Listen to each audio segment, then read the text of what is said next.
بسم اللہ الرحمن الرحیم نحمدہ ونصلی علی رسول الکریم اما بعد۔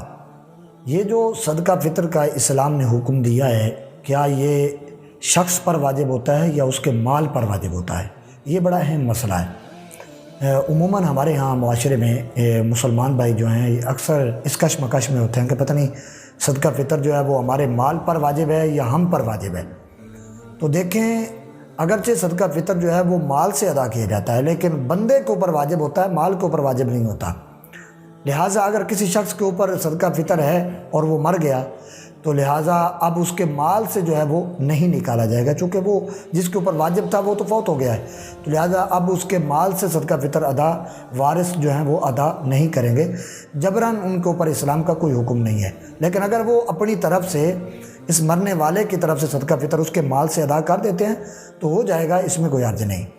ہاں، اگر کوئی مرنے والا وصیت کر گیا کہ میرے جانے کے بعد میرے اوپر صدقہ فطر واجب ہے، لہٰذا آپ لوگوں نے میرے مال سے صدقہ فطر ادا کرنا ہے، تو لہٰذا اب اگر وہ مر گیا وصیت کرنے کے بعد، اب اگر اس کے وارث جو ہیں وہ اگرچہ اجازت نہیں بھی دیتے اس کے مال سے صدقہ فطر ادا کرنے کی، تو دوسرا مسلمان جس کو وہ وصیت کر گیا ہے مرنے والا، اس کو ضروری ہے کہ وہ اس کے مال سے جو ہے نا وہ صدقہ فطر ادا کرے۔